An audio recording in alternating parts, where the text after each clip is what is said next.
I'm going to do it first try this time, not third try.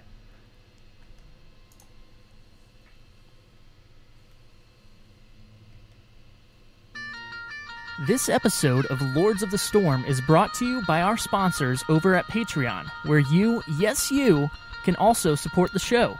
Just head over to patreon.com/Lords of the Storm to become a patron today. This podcast is a production of HeroesHearth Entertainment. Check out all of our other shows at HeroesHearth.com. Welcome, Hearthlings. Heroes, gather tribute and earn my favor.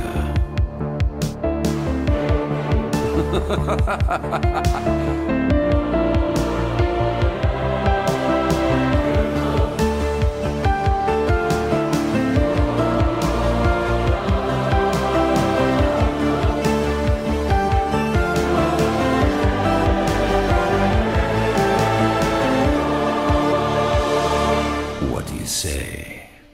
Are you ready to begin? What is up, everybody? Welcome to episode 199 of Lords of the Storm, Heroes of the Storm podcast.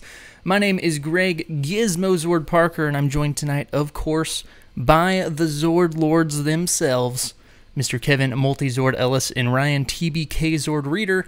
And on this week's episode, we are mere inches away from another milestone here at Lords of the Storm. We're really excited about it. We have some more information on future competitive heroes, which has been announced today. We're going to talk some Imperius in this week's Hero of the Week and get to some listener questions. But first, let's see how the fellers are doing this evening. TBK, how are you doing? What have you been up to this week? Work. Freaking work.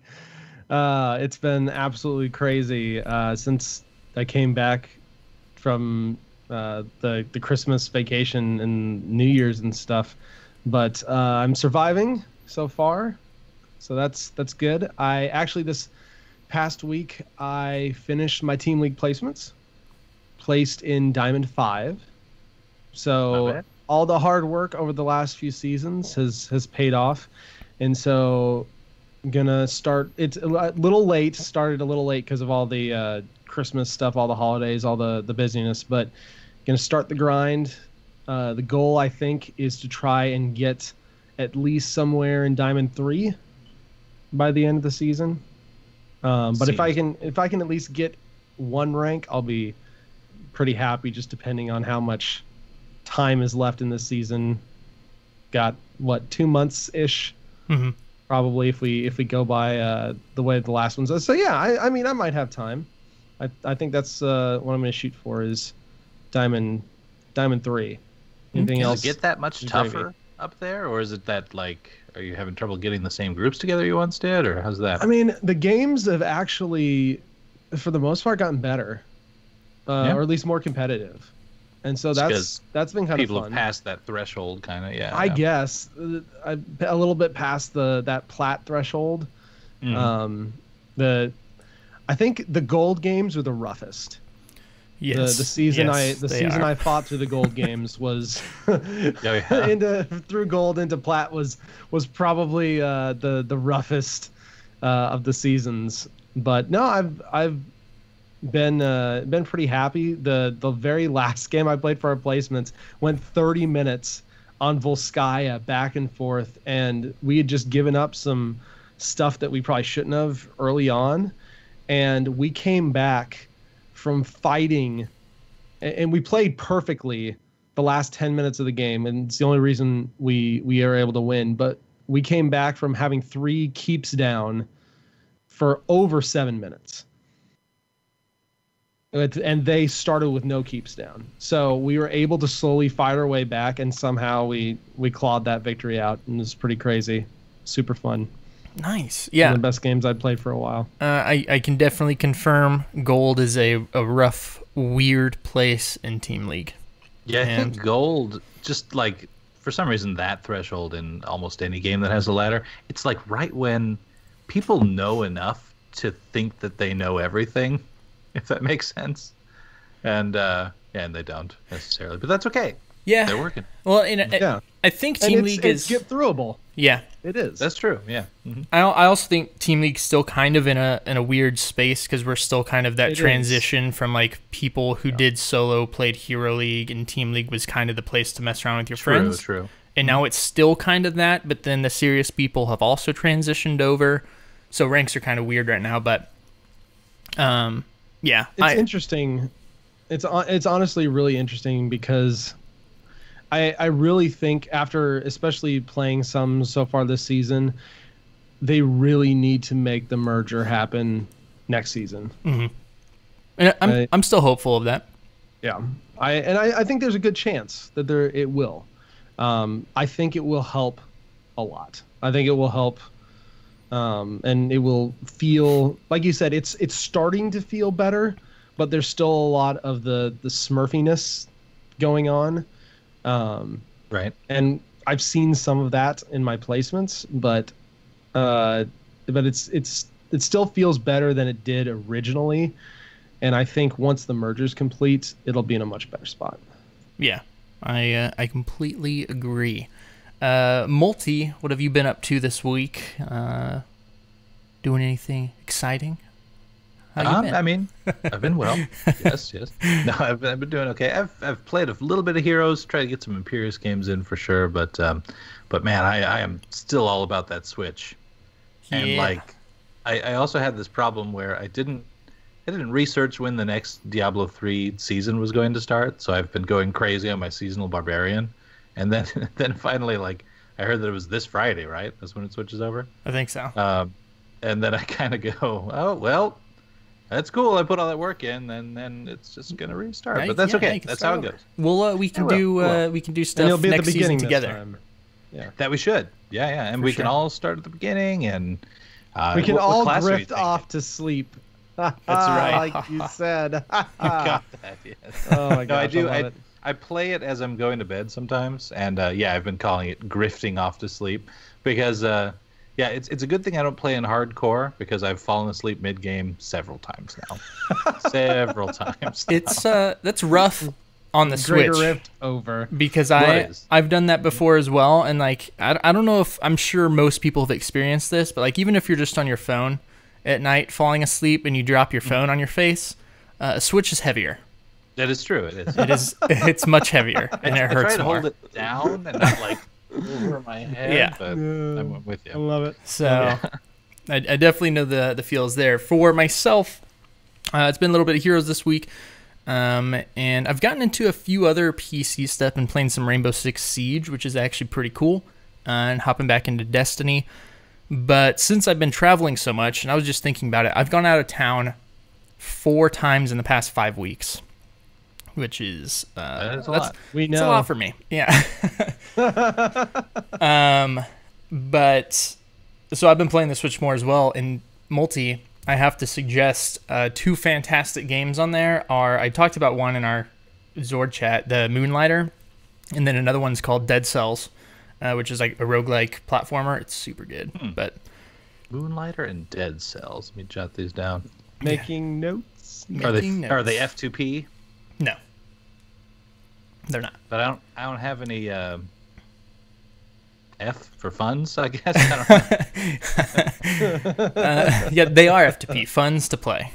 There you go. Yeah, that works. There you go. Funds to play. But you know, they are at least cheaper games than like $60 full release games. I did get Mario Kart 8, so Nice. splurged on a full release. Also a good one. Yeah. But yeah, so I was out of town last week when Imperius went live, and I was sad about it. But then I've gotten in, and I've gotten to play him, and he's pretty fun. I'm kind of confused by him. I have not had a ton of...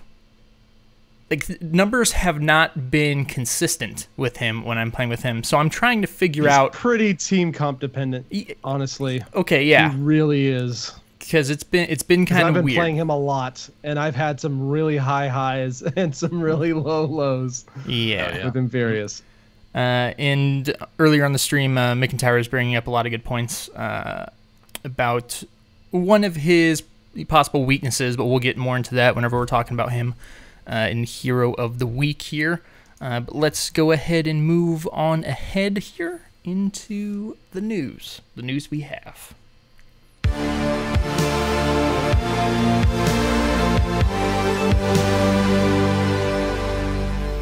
First up on the docket here this week, actually next week. Next week is the big 2-0. To 200, not 20.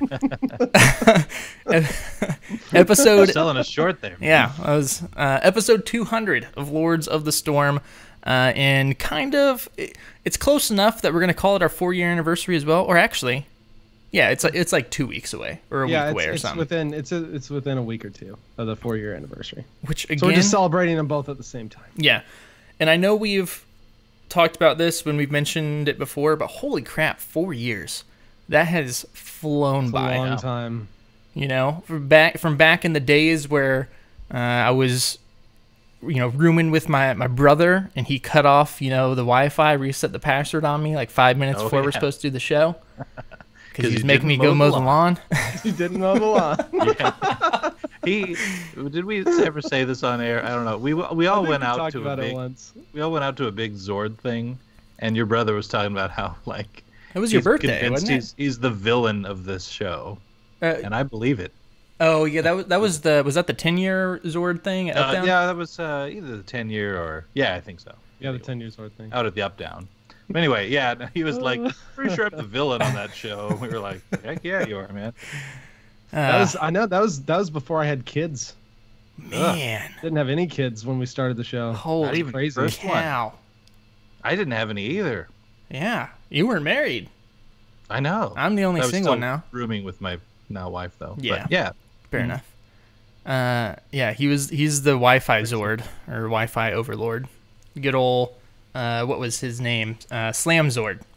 No. Stomp Zord. Stomp Zord. That's right. Or Mort Zord, which is still his battle tag name. Yes, fun fact. His Hearthstone one. But he plays some Hearthstone sometimes. But yes, episode 200 next week. We'd love it if you'd come celebrate with us. It's going to be a good time. We are going to have a lot of things to give away, thanks to Blizzard. Lots of giveaways. Lots. See? I did see what you did there. Lots. Some Lords of the Storm giveaways, although they're Heroes of the Storm technically, but it's the name of the show, so I'm going to say lots of giveaways. But yeah, because Blizzard's awesome, and they gave us a bunch of stuff to help celebrate, so that's going to be cool. Over on the Reddits, some answers to questions that have popped up for a while, and we haven't really gotten responses to, but Blizz Brew hopped on over concerning some skin stuff, and the initial question here was, or it was more of a statement, I guess, to please give Zeratul Zerg Hunter skin a Warp Sith, since it was better lore-wise for Scythe, Greg. Do people pronounce it Sith? We talked about this back when Zul came out. I know. I'm going to get more remarks on my pronunciations of words this week. I just don't know. Is that an alternate pronunciation people do? Sith? I also say that is a dark space thing. Oh, dark. Yeah, right. See, anti-Jedi. I also used to say Hearth instead of Hearth. Yeah, that's just flat. I wasn't before I was in CTR. I was in a guild that was Hearth. That was the name of it, but I always pronounced it Hearth. You just call it Hearth. Yeah, when people say Hearthstone to me, I'm like, you don't even know the game. You don't even understand what's happening. I fixed that one, but the word I will never fix that I've always pronounced and will continue to do so is say somebody ruined something. I say somebody ruined something. I have heard you say that. Yeah, I do, and I've never called you out on it, but it's been ruined. It's like, what? We've got it. He does it so much. We have to have a few gimmies. That's true. That one's something that's been instilled in me since I was a child. I was just never corrected on it. Blame my parents. Okay. So I will. I just like to rain things. Anyways, I've met your parents, and I will blame them. Yeah, so people want him to have a scythe with this skin. And Blizz Brew comes back and says, yes, this is better lore-wise, and was built with the intention to use the scythe. However, it does change the animation silhouette, which, of course, can lead to problems where players cannot recognize what character they are. So that's stuff we've discussed before concerning silhouette and having to change animations and stuff, which makes sense.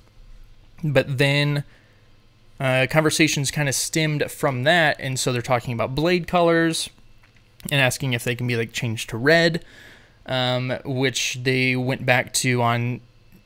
They don't like doing the color red a lot for somebody that's going to be on your ally team, and they went back to the like confusion with Deckard Cain's potions being red, because I do remember when Deckard Cain came out, that was kind of a big thing. Which makes sense. He says they still get confusion. Yeah, on that. But my question is, Alarak. That's what I was thinking. There's a red guy. Yeah, he's just red. So or like Blaze. I mean, it's kind of a like brownish red, I guess, the base tint. But even so, I think he's more talking about visual effects, which in Alarak's case, yeah, it's still red. Everything's red. Yeah. Yeah. Mm-hmm. But in his that case, is I've not been thrown off by it, but I mean, I get it, like from a philosophical standpoint, and it does kind of make sense with like Deckard's, potions, like you said. Yeah. I don't know. I feel like the standards have loosened over the years. Oh, for sure. That is true. Yeah, I mean, look at we talked about this, I think, back when the first batch of Halloween skins came out. And like, I think it was like Scarecrow Zool, something like that. And how just different they had made it. So I don't know. I feel like people are probably a little more tolerant to that kind of thing than you would think. Oh yeah, but I'm not sure. I mean, I think the biggest offender is Dreadlord Jaina for sure, and yet it's a massive super worth change. it. Super worth it. I mean, to have the wings and everything. So, I mean, yeah, I don't see that and think, oh my gosh, am I playing against a Mal'Ganis? Like that just doesn't happen. So, I think they can be a bit more liberal with this kind of stuff. Yeah, I do as well, but in a way it kind of makes more sense with like say something like Dreadlord Jaina, because that's something that was kind of like an inside joke for such a long time that when that came out, like people knew what it was. Like, holy crap, it's Dreadlord Jaina. And it wasn't just like, oh, hey, we designed this really cool skin for a character that doesn't have like any backstory to it. People weren't expecting it, so now it's going to catch people off guard. Which I kind of understand that. And then like the thing with Alarak, like, yeah, his stuff's red, but like that's Alarak. So it's not just a skin variation that they're purposefully changing red. And then apparently there was a bug with demonic Imperius's wings. They're smaller, I guess, than regular Imperius. They didn't change they changed the size when Imperius went live, because Imperius on PTR had the small wings. Yeah. And when he went live, they changed them to be bigger and they look way, way better. But they didn't do that with the demonic skins. And so they just came out and said, that's a bug. They're going to fix it at some point. Which, speaking of Imperius's proportions, you made his wings bigger, which is great. Is there any way you could make his crown just a little bit smaller? Like, I get his crown is really big, but that thing's huge. His crown represents the size of his ego. He could hula hoop with that thing. Yeah, and should be in a dance for sure.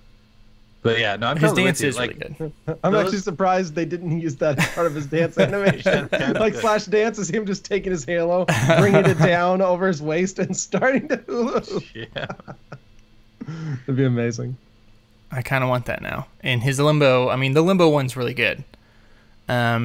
But Halo's like that, and I don't know why, but in games when there's just something hovering over your head, following everywhere you go, it does kind of drive me crazy. Like, I think some of the Tyrande skins can be like that as well, where you just have that weird floating thing on your back that's not actually attached. Like, and what is that? It throws that? me off, man. Like, I get the Halo. He's an angel. Sure, that's fine. But I don't know. I got some weird hang up about that, and I've never been able to figure it out. Yeah. Does anybody know what the thing on Tyrande's that's not on, I guess, following her is? Is it a lore thing? Because I have read Chronicle 3, didn't see anything about a weird floaty thing. I don't know. I have no idea. I don't know either. But I don't even use those skins. They freak me out, man. which skins do you use? Just some more baseline looking ones. I don't know. There's good ones. Yeah, her hero one's really good. Yeah, they I need to like do the a hero one. what's her new title in the new patch of World of Warcraft? They need to do like that. Like Dark Eyes, the Dark Eyes thing. Yeah. Just like, Night Warrior. Night yeah, Warrior. yeah. That would be a skin. Wicked says it's for her arrows. I think it's for her arrows on the hero one. It's like a quiver, but like her baseline skin, it's like a crescent moon weird thing. Yeah. So I don't think not it's sure. always a quiver. But anyways, it's just cool to see this post. You know, a developer from the team being active again, because this post goes on for a while, and it's literally just kind of goes into some different conversations. So always good to see that from the team, especially, you know, when things are still kind of weird right now. It's like, you know, let's be honest, things are a little weird still, and we're hopeful, but there's an elephant in the room. So the fact that they can still be vocal and stuff and visible on the internets is always good to see. And it's an artist. I mean, you don't always hear from them either, so Yeah. it's cool. I love hearing from some of the other disciplines. Oh, that yeah. normally don't get FaceTime, because you know a lot of games, a lot of teams, you see like the designers get a lot of FaceTime, the producers get a lot of FaceTime, but you don't see like the animators, the artists getting, or the technical people Yeah. Oh yeah. getting We a met- lot of FaceTime. We met one of the sound guys at that media summit a while back now. Sean? One of the most incredible conversations I've ever had. Was that his name? Yeah, it was Sean. Haven't talked to him recently. I talked to him a couple times after that though. Oh yeah. Because Super interesting. I love Foley stage stuff. Like I could talk about that stuff for a real long time.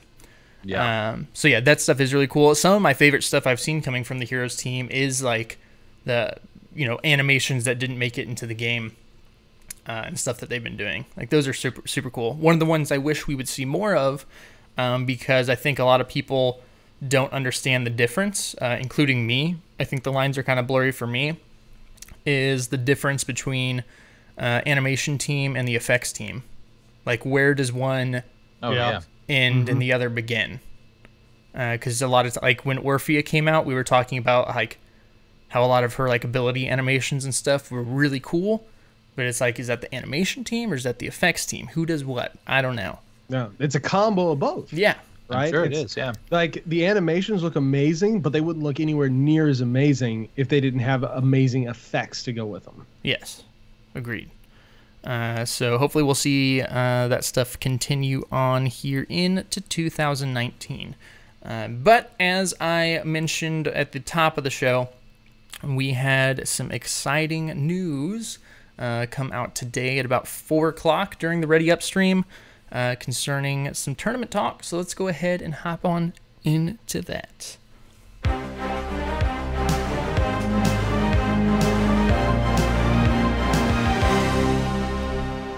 All right, TBK, got a few things here. Yeah. So let's what's going on? What do we got? So just kind of at the top to cover, because I know I've covered the HeroesLounge Division S, which is pretty exciting. That is coming soon.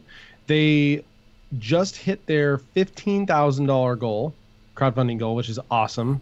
And they just released more information about how Division S is going to work and how it breaks down. So I'll cover that real quick. So right now, if you're looking to qualify for Division S, the signups are open for a 5-man team. Teams have until the 31st of January to tweak their teams as the signups for the first qualifier end on midnight on the night of the 31st of January, 1st of February. And the rosters will then be locked on the website for the rest of the Division S season. A maximum of 2 players can be changed throughout the qualifiers before a team loses its points. Signups for the other qualifiers will follow soon after. So the qualifier schedule is basically EU and NA. They're going to take place morning and afternoon, essentially, kind of how HGC did. So 2nd and 3rd of February, 9th and 10th, 16th and 17th, and then 23rd and 24th are going to be the 4 qualifying weekends. It's a single elimination tournament each weekend. The winning team of each qualifier tournament will be automatically qualified for Division S, and the remaining teams get points based on their position that they made it to, and then the top 4 teams with the highest points at the end of the 4th qualifier will be added to the 4 winners of their region to create an EU Division S and an NA Division S with 8 teams each, resulting in 16 teams playing into the league stage. The league stage will be played in a double round robin format with 1 match a week, creating 14 weeks of league play with the top 6 teams qualifying for the playoff tournament. And then you got sign up. They've opened their next goal. They've opened their $20,000 goal now. All crowdfunded money will go into the prize pool. None of it's going to Heroes Lounge. So we're about almost at $15,100 as of right now, which is great. It's super awesome to see. And that's all crowdfunding. So that's really cool. And then the entire prize pool is going to be split equally between both regions, with every participating team getting a cut of the prize money based on their position. So first place will get 30%, second 20, third 15, fourth 10, and then it goes down from there. But the EU and the total prize pool will be split evenly down the middle between NA and EU, and then the percentages will be based off of that. Cool. So really cool. And Division S is actually going to feature some known names in the from your HGC time period, basically. Yeah. So as of right now, Mene, Hasuabs, JPL, who is retiring at the end of HGC, but is apparently unretiring, I guess technically retired from competitive and now is playing in semi-professional, I guess, is what you call it. Smexy and Eternal are playing under the team named Washed Up. And, Oh boy. and they will be playing in the EU side of Division S. Meanwhile, the former Team Freedom roster, consisting of Cure, Collusion, Lutano, Zugrug, and Hosty, will be competing on the NA side of things, as well as the former North American Looking for More Esports, which will now be calling themselves LFW, Looking for Work. Yes. So I'm glad everyone is able to have fun with this whole thing, and that should make for, and this is going to be one of the big competitive things. So we should see some excellent games. Like I said, Caldor is going to be casting most of Division S, which is really cool, along with some other guest casters that names you may recognize. So that's cool. Yeah, and Cranky Hero asks, it's just 5 players team. There's no subs, right?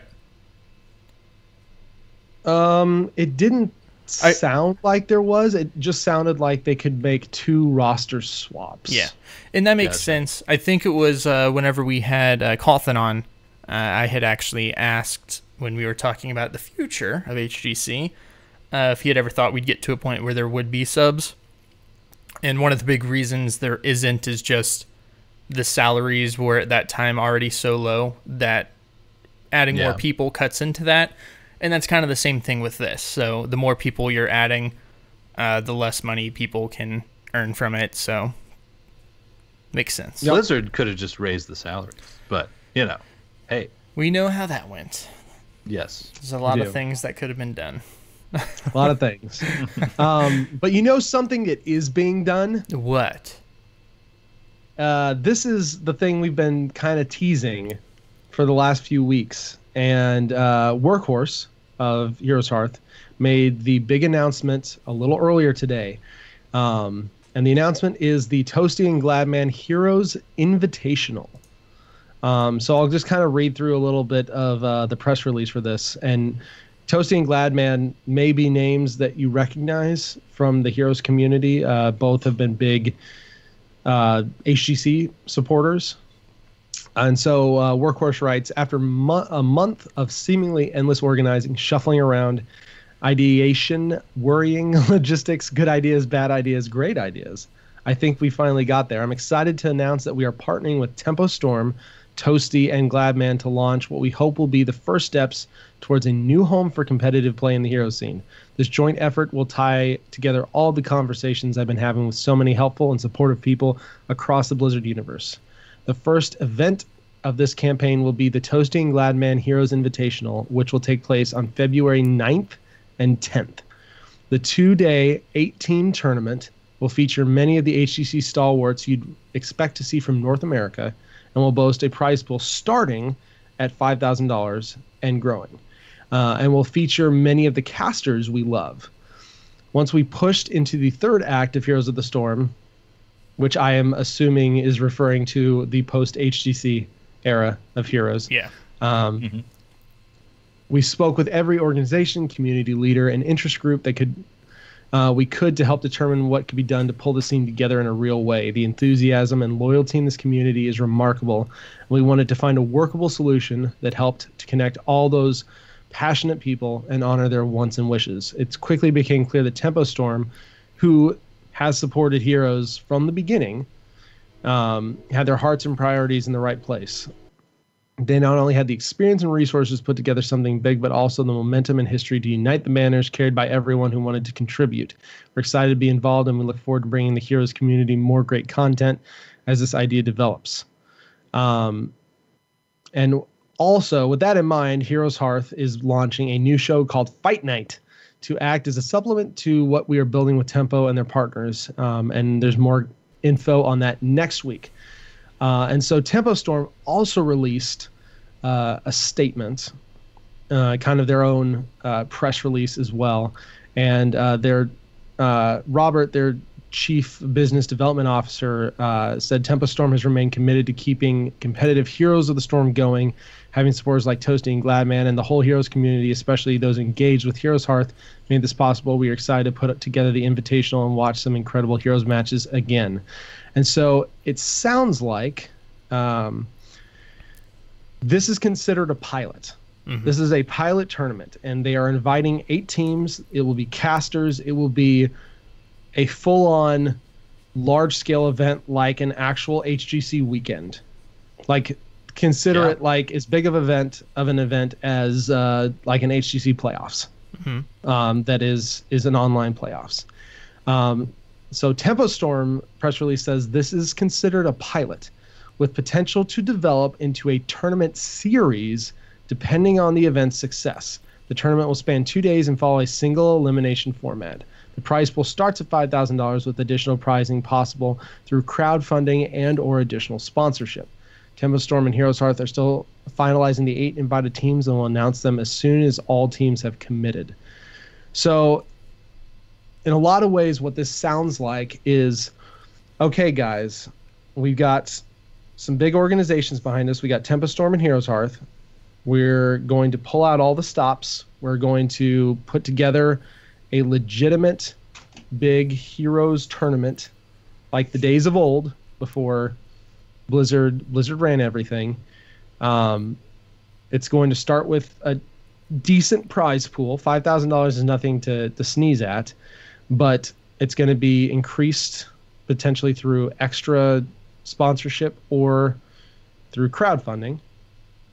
And if this is their gauge to find out if people still want competitive heroes. Yeah, the pilot. And so to that end, I would say, I mean, obviously we would want people to tune into this anyway just because it's a chance to see high-level heroes play again.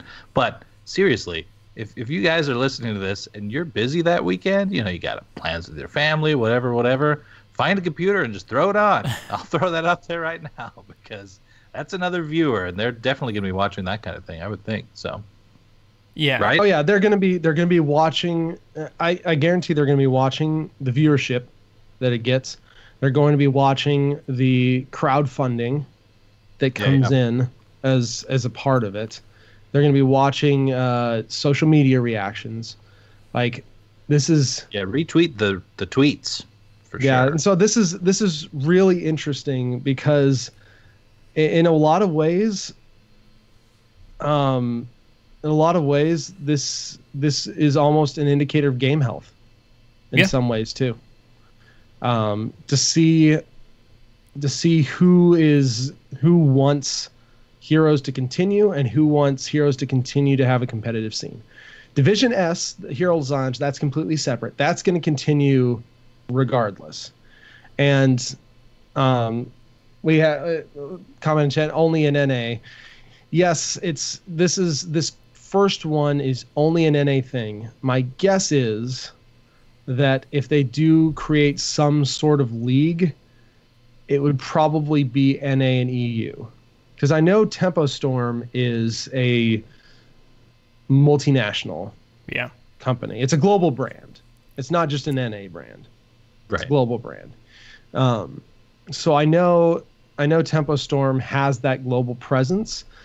And so with them, especially if this pilot goes well, I could see potentially the league becoming in like Division S is an NA and EU league. Mm-hmm. And the hope would be that maybe the two leagues will give each other enough space as far as scheduling goes to allow for both to operate simultaneously, and potentially one team being able to play in both simultaneously, because they may need to from a money standpoint if they're still wanting to go for paying some bills or having a big enough extra income from Heroes to justify. Yeah, the only thing with that, though, is with this not being LAN environment, that's some major ping issues to deal with in a high competitive scene. HGC dealt with that all year, though. It's no different than HGC. NA didn't play EU over... No, I'm not saying that they're going to play each other.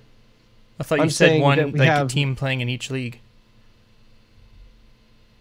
I'm saying that there's an NA league and an EU league. Yeah. Didn't you say like a team being able to participate? Oh, I got you. Yes. Okay. Yeah. No, there's zero way you could competitively run an NA versus EU. Yes. There's no over online. There's just absolutely zero way you could run a competitive environment. It would have to be a LAN. But who knows if the response to this is huge, and they start an NA version. Maybe the first season's NA only. I don't know, but I feel like if they want to do this seriously, it will need to be NA and EU. Have a league for each of them. Who knows? Maybe we actually see a LAN environment finals tournament. Yeah. For it at some point. I mean, it's totally feasible. Rent out a venue. We're talking about Tempo Storm here. They are one of the largest esports organizations. Not the largest, but they have been around for a long time, and they are pretty big. Mm-hmm. They've got lots of teams and lots of people and lots of sports. They are definitely one of the major serious esports orgs. They have a lot of history and they've been around. So just because of that, and I don't know what their metrics are for what is a success for this tournament. The more people that watch, the better. The more people that donate for crowdfunding, the better. But it would be really cool to see this push on beyond pilot phase and go into a legitimate NA League and EU League, and then who knows, maybe once it runs its course, the top 4 teams do a LAN. Mm-hmm. Yeah, that'd be awesome. I think it's really cool. And one of the big things about this whole pilot and like trying to get as big of a viewership and stuff as we can is it's not just gauging for Tempo Storm and HeroesHearth. Like these metrics are going to go far for them trying to find more sponsorships for the league itself, for more funding. So listening to McIntyre and Workhorse talk about it earlier, this is really exciting because Blizzard's not there to pump the brakes on anything. Like, they're not running the show. The brakes are gone. The wheels are rolling. There's no stopping it. Like, it's just, it's going to go. And also from what I understand, Tempo Storm has its own studio in LA.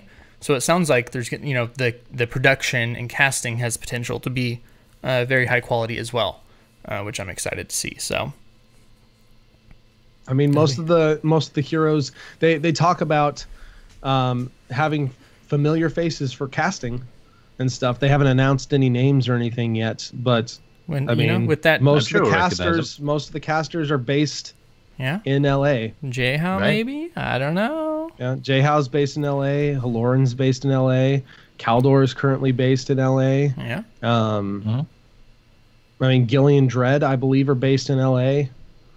That'd be interesting. I doubt Gilly. Yeah, Gilly's I doubt got Gilly. other She's stuff. full-time Rocket League now. Dredd potentially. But yeah, Trixler is based in LA.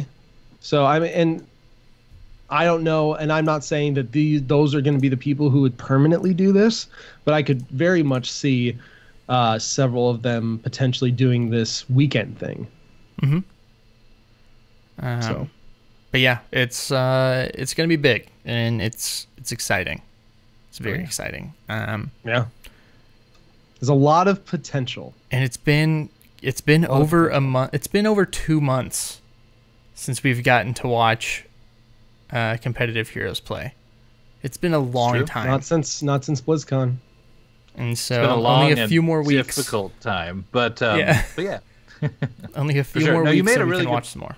You made a really good point though, Greg, that I liked, which was that since Blizzard doesn't have a hand in this, the tournament organizers can make it whatever they want. Yeah, and they can just make it work, and they don't have anyone putting on the brakes. So no, I'm excited. Should be good. So. I like the analogy. This car has no brakes. Yeah, like this car only has a gas pedal. So it is either going to go all the way or it is going to crash somewhere. Yeah. Everyone hop on, so we all do great things together, or all die a very horrible, noble, what? Yeah, a painful death. I don't know. I was gonna say noble death. Yeah, that's good too. That's better than mine. I'm excited. I know I'll be watching. Yeah, me too. I'll be watching. I will probably even be donating a little bit to the prize pool. And I'm also excited to hear more about what this Fight Night stuff is. That sounds like we'll hear more about next week. So cool stuff. Let's go ahead and talk about this whole Imperius guy. Super nice, personable. Personable. Yeah. There we go. Personable. Guy. And has a big hat. Okay, I'm not even like. You're gonna set me off on something else here. So I get that it's a halo, but it's also not like it's a metal or it's a form of metal. Like, since when are halos metal? Aren't they gold, or are they just made of light? I don't know. TBK, you would know this. TBK, come on. I don't know. It's Diablo universe. Like, they can be whatever they want it to be. I guess I was talking about our universe. It's so big. It is really big. It's so big. Like I said, it's the halo for Diablo Angels represents the size of their ego. That's why Ariel's is super small, Tyrael's is super small. They don't have big egos. They're very much like hope and protection and, you know, protect all humans. And Imperius is just like, ego, kill all humans. Yeah, like it has to, like he has to get that hooked on stuff when he's walking around. Like it can't be. Maybe he's just had it for so long. It's not functional. He like doesn't get antlers? hooked on Does stuff. it grow? Yeah. He doesn't get hooked on stuff. Stuff gets hooked on him. That's- Okay, he's the one that hooks. He stabs people, lifts them into I the am air. the one who He's hooks. been around a long time, so he's had a lot of practice dodging and weaving, so it doesn't get caught on anything. Yeah, I don't know how I feel about it. But anyways, let's get into Hero of the Week here. Hero of the Week.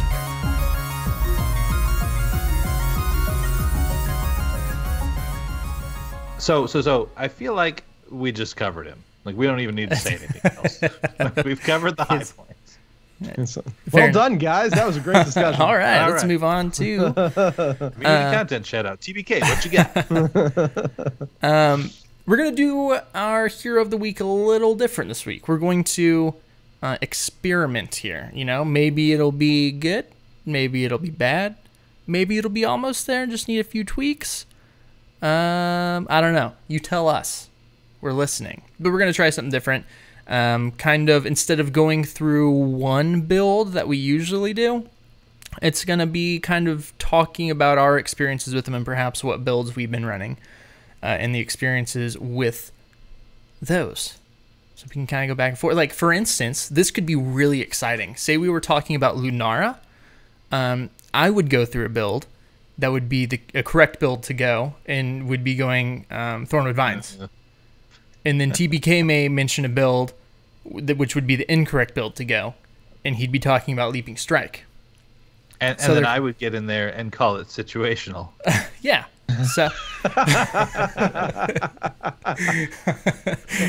That's why we have three people. exactly. That's why we have three people, because we always have to have one extreme and the other extreme, and then someone who can be like, well, Yeah, we used to have 5 people, and we cut the 2 out because they ran out of options. Yes.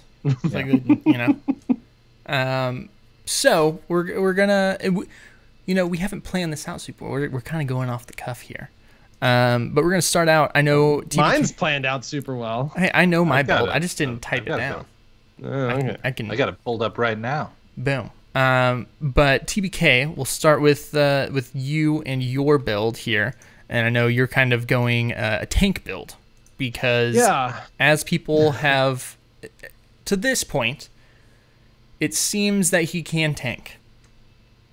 I would definitely argue he very much can tank, and in a lot of ways, that's the way I found myself playing him like 75-80% of the time, because when I queue up with him in quick match, a lot of times I end up being the only warrior.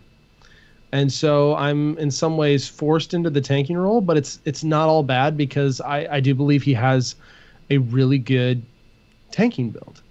And so are we just going to go talent by talent, line by line? Are we going to run through the whole thing and talk about each of I them? think the whole thing would be Yeah. easier. Since We're laying yours out is kind of a different tanking Okay. build, so. Sure. Yeah, yeah. Okay, so tanking build, and then we can kind of just comment as we go. So in a lot of ways, you would think Impaling Light would be a really good level 1 talent, and it's not bad for like a tanking build. Celestial Charge deals 125% increased damage, and you have 2 quests, essentially. You have to stun 2 heroes at a time to reduce the cooldown of your charge by 2 seconds, and then you have to hit 3 heroes at a time to reduce the cooldown by an additional 2 seconds. Very Alarak quest. Very Yeah. very Alarak quest, And I it's have a very question about it. feast or famine quest. And speaking of that, so I had a game where I took Impaling Light, and it was super early in the game, like we were only a couple minutes in, but it was in that stage where, you know how in quick match or the lower levels, there's a lot of just brawling that takes place in the middle, right? I dove in way deep to get the triple off, and I did, but then I died. Oh, it's but worth it was it. an early death. Totally worth it? Yeah, Or no? so that's what I've discovered worth with, like, even with Alarak. The best opportunity you are going to have to complete that hard part of the quest, and this one, is that first, like, scuffle in the mid lane. if it happens. Yes. It does not always happen. And so it's something, it can, from a tank build perspective, it can potentially be very strong, or it can be something that is a literal wasted talent because you never get it all game. So what I like to do for tank build is I like to go the Consuming Flames quest, and that's the one where hitting heroes with the center of Solarian's fire increases its center damage by 10 up to 150. You only need to hit this one 15 times, so it's not super hard to get. And the reward for it is actually incredibly strong from a tanking standpoint, because it increases Solarian Fire slow by 15%, which is a great tool that you have as a tank, as a soft CC. So you're getting a better slow off for chasing or slowing somebody down as they're trying to get to your other team members. So that's the one I've been leaning towards, just because, like I said, it's more consistent, it's a little more damage, and it gives you a better soft CC. Moving on to level 4, most of the time, unless the team is very CC, the enemy team is very CC light, I will take Unshakable Faith. This allows you to remove roots and slows when you activate Molten Armor, and if a disable effect is removed, it heals you, just like a straight heal instead of having to hit people with the little fire flares. And this is super, super strong for a tank. You have to kind of learn to activate your E differently in some ways, because you're waiting to activate it until that CC comes out. But being able to get out of roots and slows is a really big deal. Getting there the are little, a lot of it, even there's a lot. In the game. Yeah, there's a lot of them. And then getting that extra heal on top of it is really nice too. So that's what I normally go with as far as a tanking thing most of the time, because, like I said, there's a lot of CC effects in the game right now, so you can almost always get value out of that. Question for you here. Sure. So when removing a slow, do you know how it interacts with like persisting slow, like say Stitch's Putrid Bile? I would assume, like, is there a second or two before a slow can be reapplied? Yeah, or is it like if it's? So. I would assume there's some sort of internal period, or like earthquake, it's not like it's not an unstoppable.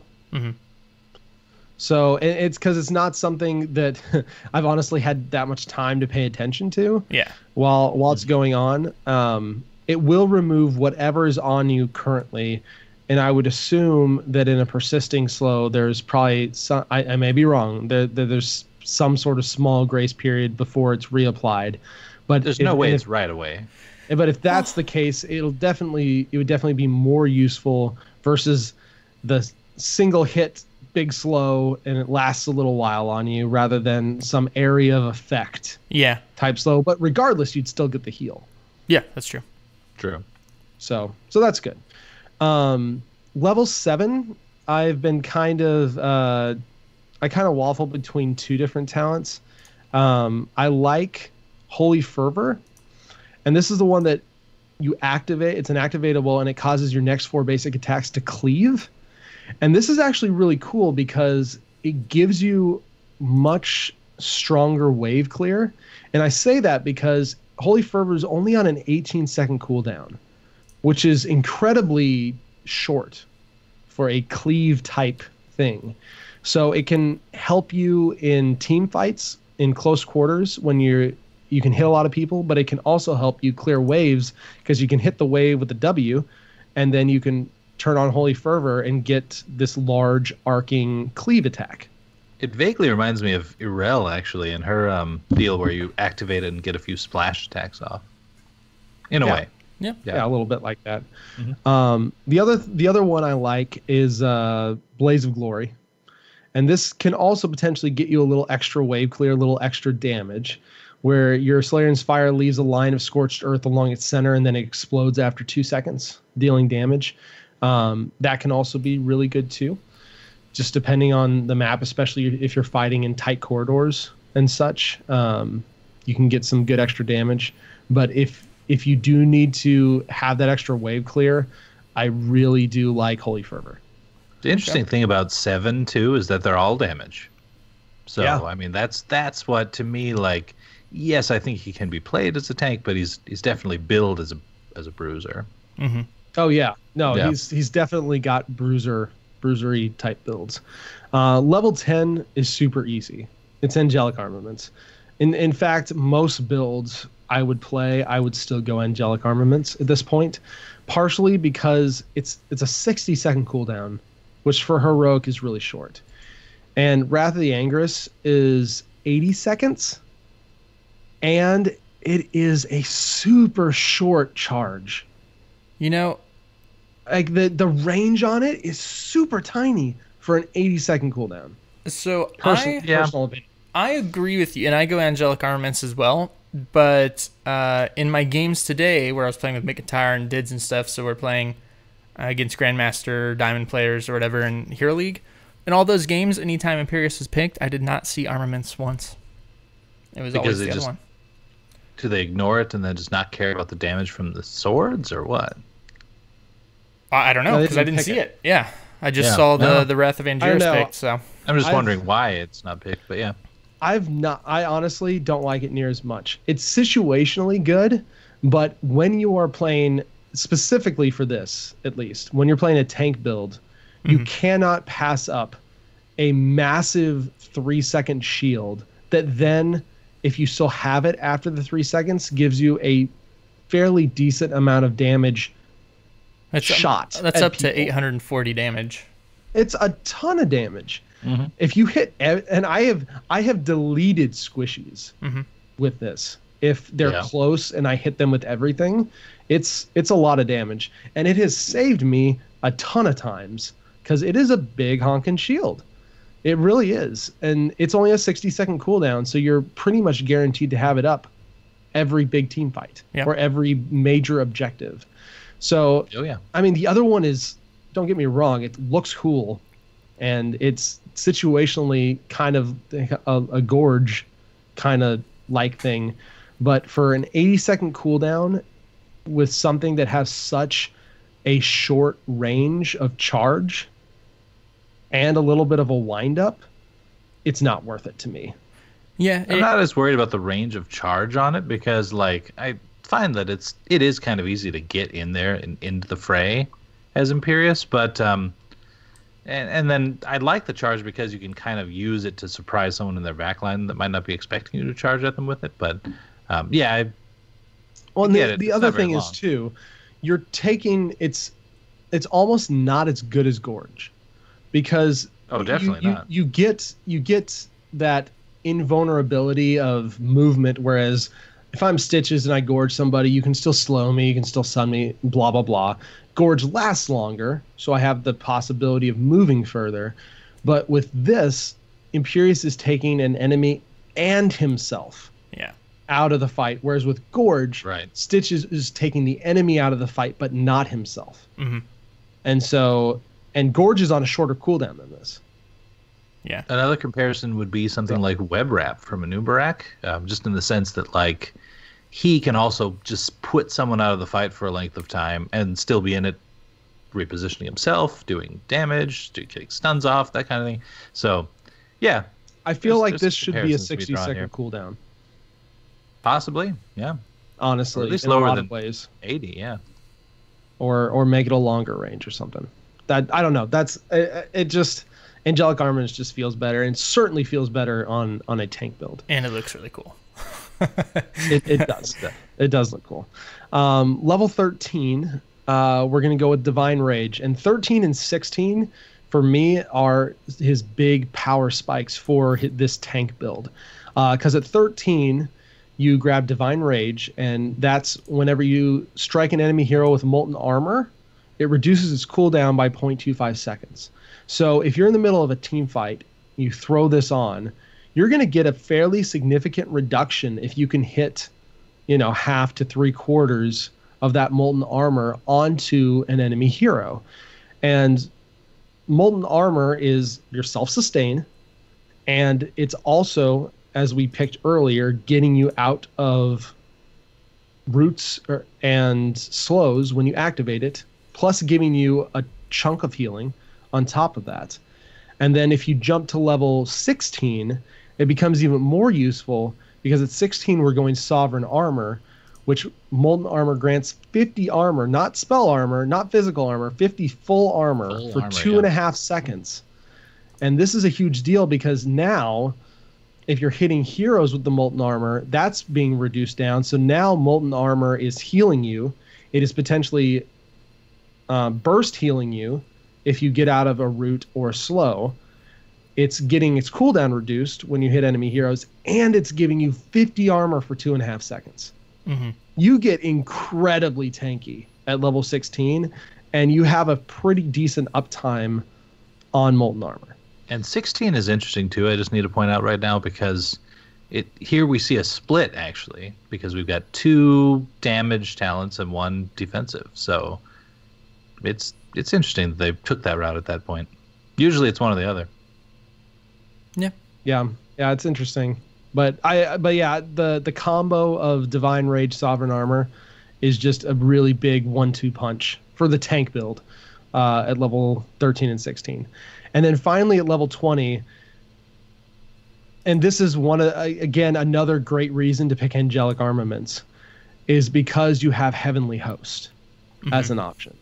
And this is incredible, because it gives when you turn your shield on, it gives nearby allied heroes a shield as well for 3 seconds. And if their shield lasts the full duration, it fires a sword at the nearest enemy hero, dealing damage to them. And so this basically turns your heroic into a mini storm shield, 60-second storm shield. Yeah. And a storm shield that damages enemies after the fact if there's still any part of that shield up after 3 seconds.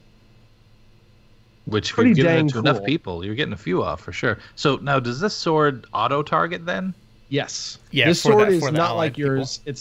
It's an auto-target for the allies. And it auto-targets heroes. Not to. I wonder if because it just says it fires a sword at the nearest enemy.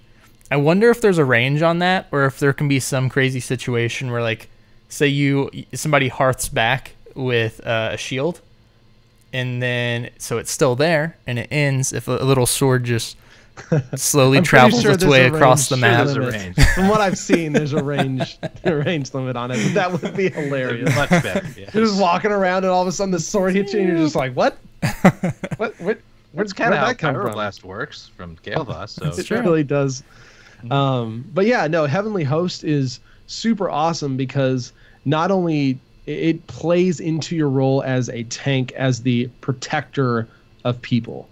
And so you're basically giving them a storm shield while giving yourself a huge shield. And then all 5 of you potentially have a damaging attack after those shields end, which is really cool. And so if you look at those talents and then his kit all together, you have bonus damage you're dealing from your brand. You have hard CC with Celestial Charge. You have soft CC with Solarian's Fire, increased by some talents, because it's a 40% slow from the center for 3 seconds. And so if you get the quest done, it becomes a 55% slow, which is pretty significant.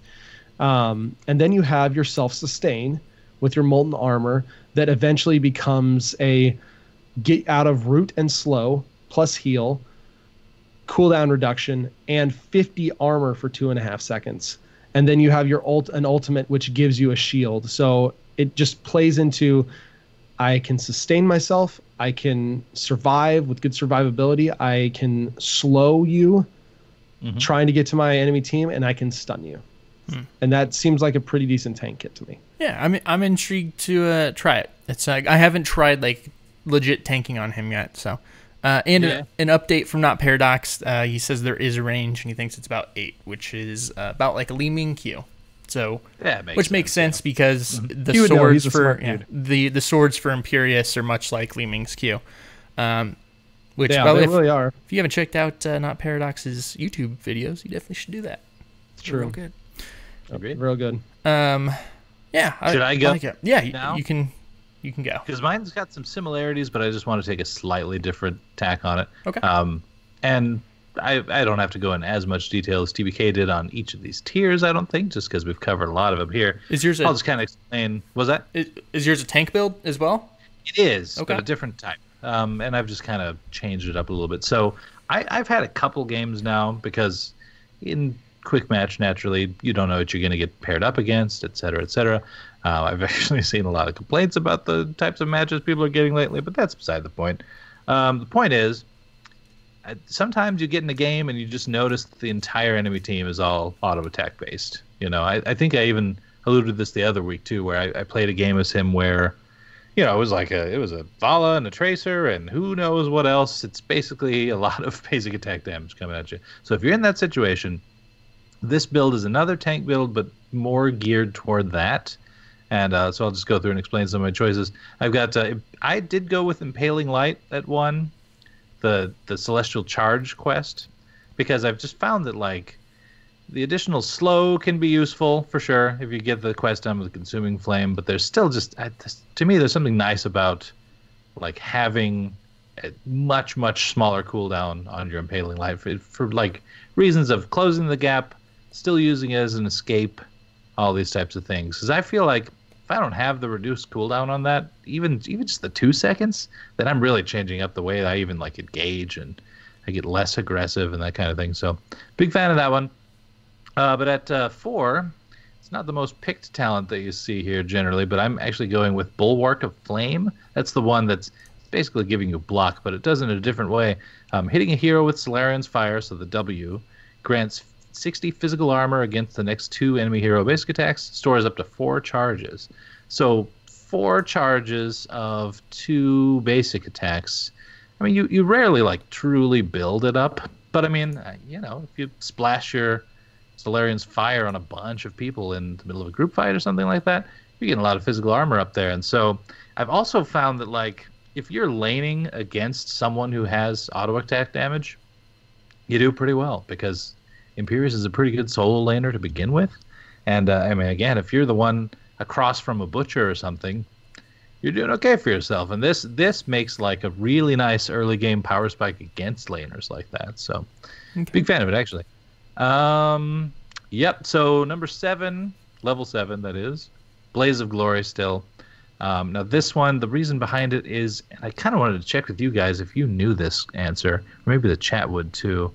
So this is the one where Solarian's Fire leaves that line of Scorched Earth that then explodes after 2 seconds. I haven't tested it yet exactly, or like really paid attention, just because, you know, it happens in the thick of battle a lot. But if it goes off with that 2 seconds, do you guys know, would like Bulwark of Flame at 4 proc? Because I've damaged them with Solarian's Fire? Even if they just get hit by the exploding line? Don't know. That is a really good question. Requires testing. We can test this.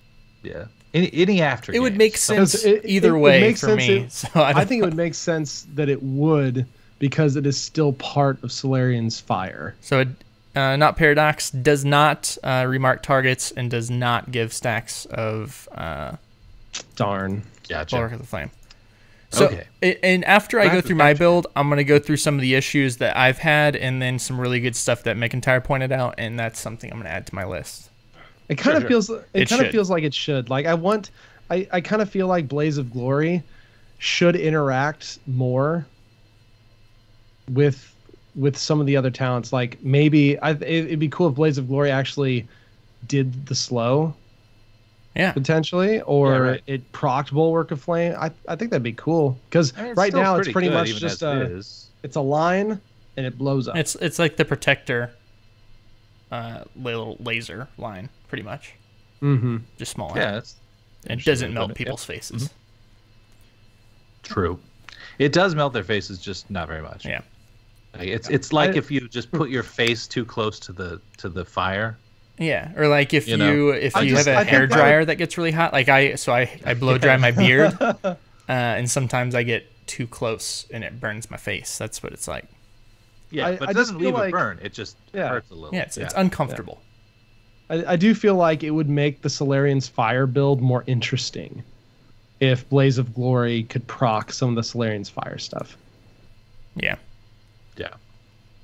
With you on that. Anyway, moving on. So I've got at 10. All right. So I'm kind of torn on it. I'm totally with you in thinking that Angelic Armaments is probably going to be the pick moving forward. And it does obviously synergize with a tankier build because when you press the button, you become more tanky.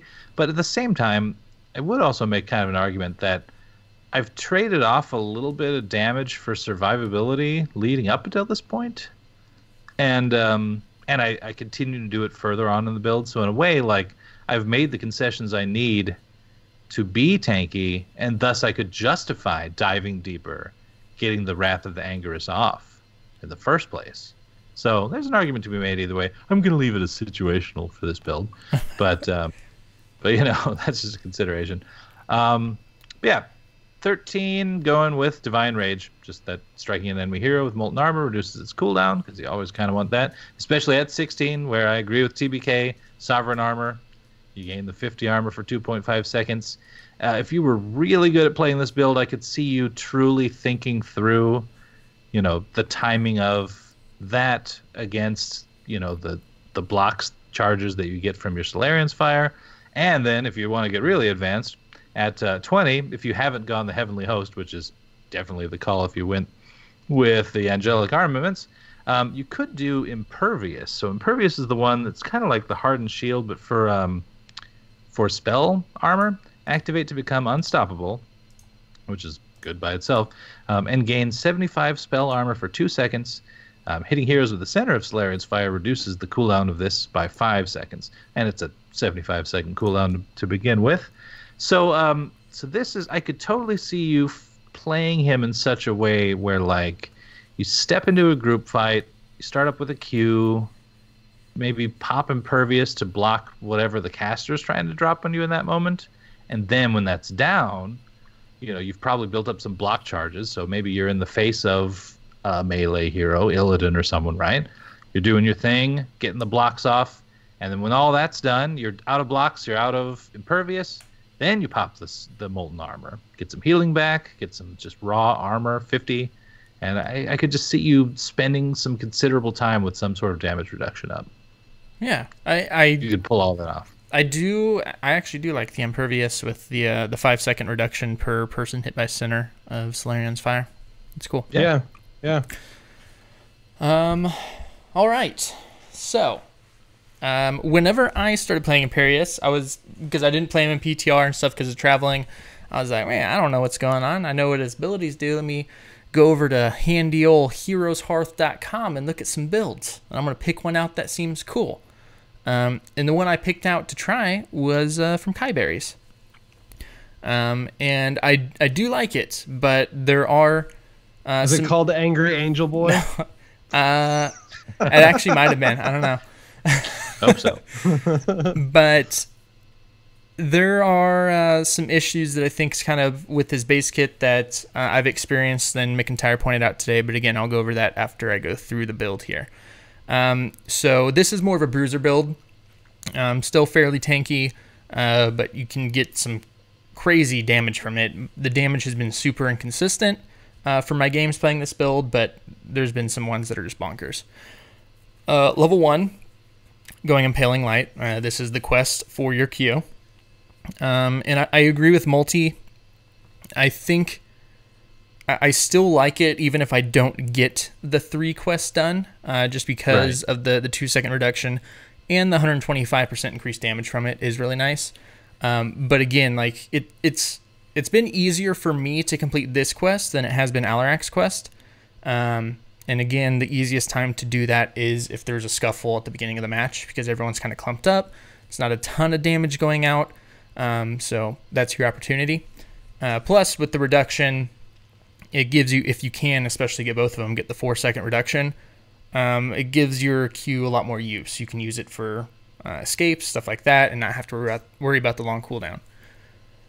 For level 4, I have been going with Battle Hunger, where you heal for 82 health for every Valorous brand mark consumed.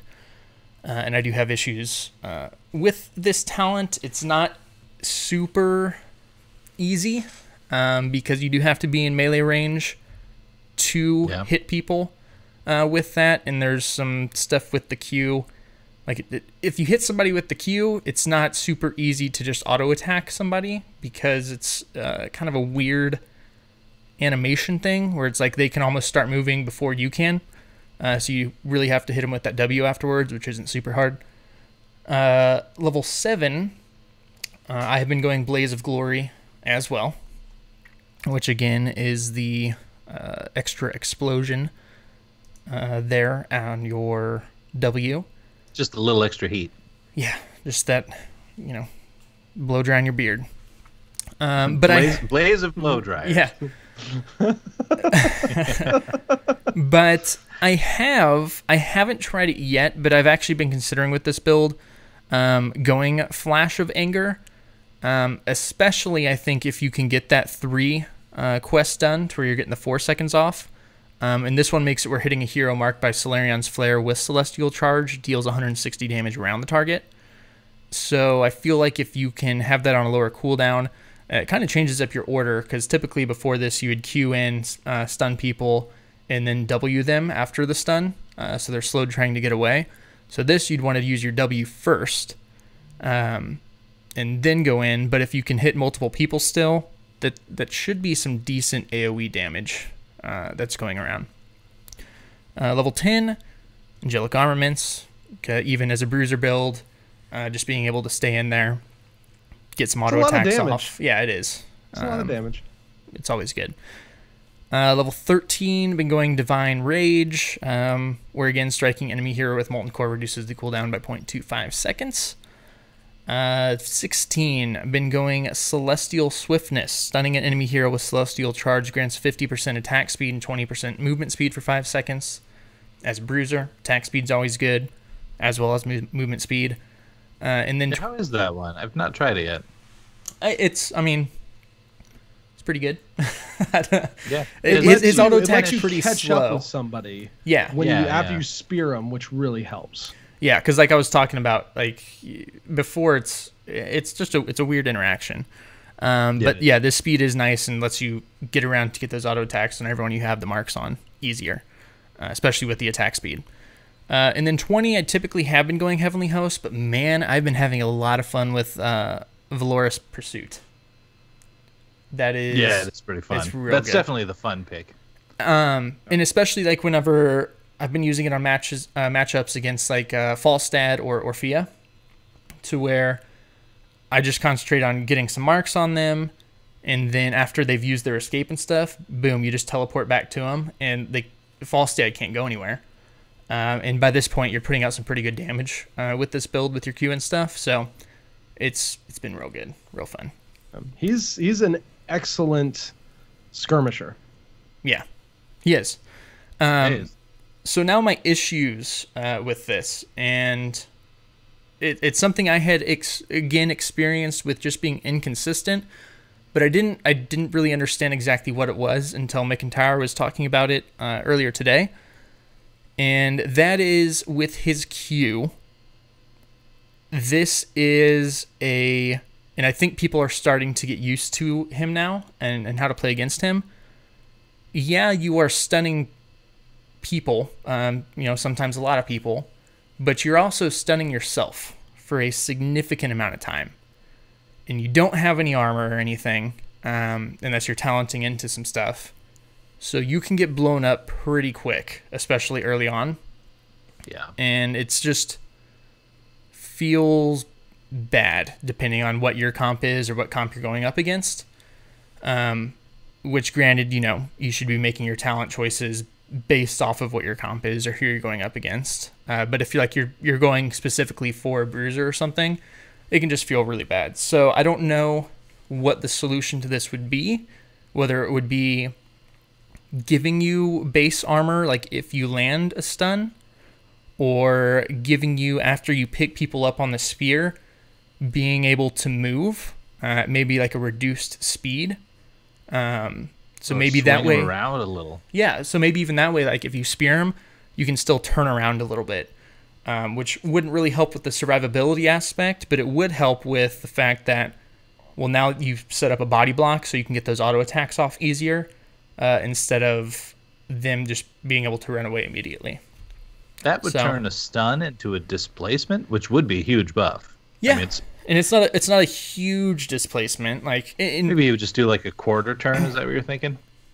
I don't know. I don't know what the right balance would be for like your slowed movement speed, whether that would be like 50% or 75%. I don't know. And he doesn't have a huge, like, he's not a huge body, so it's not like, you know, you're an Asmodan putting somebody behind you and now you're this huge wall that they have to get around. Right. But yeah, kind of, so that stacked with his trait, the Valoris Brands, they're not super easy to get, to hit people with, because you do have to be in melee range. So I think it would be kind of cool if, like, say you get 3 stacks on somebody, being rewarded with that, and be, you know, given like a short ranged attack if there's somebody with 3 marks on them. Maybe. I'm totally with you though on how he can feel in that, like, yes, he's a bruiser and he can be kind of tanky, but I've definitely had games where, like, I play him like a bruiser. I try to play him like I would Sonya, where I get in there, start doing my stuff, and mix it up, and then the enemy team just turns and burns me. And I'm like, okay, well, that was cool, you know. So and there's a danger there for sure. And I think TBK, you made a point earlier saying that, you know, I mean, some of that's comp dependent on how you can pull off what you can, but yeah, I'm sure you've had games like that too. Yeah, no, I think he's a very comp dependent hero in a lot of ways. It just depends if you have to have a team that can support his play style, because he really just has one kind of play style, whether he's a tank or a bruiser in a lot of ways, and that play style is pretty much 100% in. And if you don't have a team that can support that, you are screwed. Yeah. So it's really fun. He's really fun to play. The animations, like the whole spear thing, is just the fact, like, of you impaling people and then just lifting them up off the ground is brutal and a cool concept. I like it. No, I love all his animations except the Halo. Yeah, that's, you know, if you're not gonna hula hoop with it, you don't need a Halo that big. That's right. That's all I'm saying. Or, like, you know, we give him an ult where, like, he, like, throws the Halo on somebody, or, like, 2 people together, and then it's not a stun, but, like, whoever has the bigger hitbox is the bigger character, then controls where you go. And if the other person's fighting you, then it slows you down a little bit. So you got to actually, like, work together. You know, and the ult is called "Get Along." It's kind of like yeah. That'd be cool. It's like when a parent gets the oversized shirt and puts it on 2 kids. Yeah, exactly. And it's just like, all right, guys, get along. Yeah, it's like, have you done that with your kids yet? I want to go this way. No, I know they're not old enough, probably. But they're not old enough. They're not old enough to care about that. He's waiting till they're old enough, then he's gonna do it. The instant they're old enough. I think that would be a fantastic. Okay, you guys aren't getting along. All right, here's a big shirt. Yeah. Work it out. Oh, Paradox in chat again. You pretty much just forced 2 people to suddenly Cho'Gall. You could do a Cho'Gall themed shirt. Except this time it would be like if both people were controlling Cho'Gall, though, like one, like each leg. You know. Mm-hmm. Like, maybe if they do a Cho'Gall rework, that's what you do. Like, one person controls the left leg, one person controls the right. So bad. Oh, that'd be so bad. I don't even want to think about that. Yeah. Oh no. No. But it'll be interesting to see what kind of balance stuff hits him. If so, Cho'Gall get along, sure. That is a marketable idea, my friend. Yes, that is a marketable idea. I love it. Just a giant shirt. Yeah, with the Cho'Gall faces, because they made the Cho and Gall shirt. You just need a combine combo. it into one. Yeah, I like it. I like it. But this is kind of the first hero we've had released where there hasn't been the competitive scene behind it, which has changed things for us, because, you know, we always jump in and mess with builds and try and figure stuff out, and sometimes we're right. And then sometimes we think you're right, or we're right. Are we the correct ones now? Well, it's a lot of pressure. I know, right? And the answer for me is probably no. I'm probably not the correct one. But yeah, like we, you know, it's like, oh, okay, like, yeah, well, we got this one right. This is what people have settled on as far as everyone that's min-maxing and stuff. And there are still people that do that, but it's not as prevalent now. So it's... But at least we are going to get these semi-professional type scenes. Yes. Or at least we Right. they are trying. I hope they succeed. I'm rooting for them to succeed. Where we have things, and like Master League has been talking about potentially doing the replays and the stats and stuff for these type of leagues. So I mean, in a lot of ways, like Division S and this new tournament structure that Tempo Storm and HeroesHearth are doing, that potentially will turn into a league, that's going to be our professional scene now, and that's going to be what people are going to be watching. Yep. For the high end knowledge. Mm-hmm. And like you said, there hasn't been any of that for Imperius. Yeah. Or So- really, even to an extent, Orphea, because people Yeah. were kind of right. trying to wait on her. So yeah, it's different times in the Nexus. That being said, if you guys have a build that you've been running that's, you know, really good, or if you've been doing the numbers on stuff and kind of figuring out, like, if you're going a Bruiser, these are the best numbers and everything, you know what you can do to help out the community? You can make a build on HeroesHearth. And because it's such a useful page, it really is. And by the way, the build I was running was not Angry Angel Boy. It is titled Mad Boy by Kai Berries. You're close. So yeah, he's a cool hero. I enjoy him more than I thought I would. After just, this is a hero that I really don't care about because he's such a jerk in Diablo. Anytime he was there, I'm just like, dude, like, nobody wants you here. Just go away. Just leave me alone. I'm trying to kill these demons that you let into your house, and you're trying to put it on me. I'm trying to clean up your mess. Just leave me alone. So, you take off your stupid hula hoop. Well, yeah, that's all I got. He's good. Play around. He's a lot of fun. Yeah. He's a lot of fun. Interestingly, we didn't get a balance patch today. Yeah. And I don't know if we're starting to see a little bit of the slowdown, or if it's just the Heroes team is still in getting back from vacation mode and trying to figure everything out mode, which they very well could be. I mean, it's only the 16th of January. Right. But we haven't had a balance patch in a little while, and usually we see some sort of balance patch after Heroes have been out for a little bit. Maybe we'll see one next week. It's quite possible we'll just get it next week instead, because we haven't had one since before Christmas. But the Heroes team, at least historically, has been pretty good about getting balance patches out and being pretty timely, especially since they had, and this was a few years back now, there's a big blog post on how often they're doing balancing, because they didn't used to balance horribly often. Mm-hmm.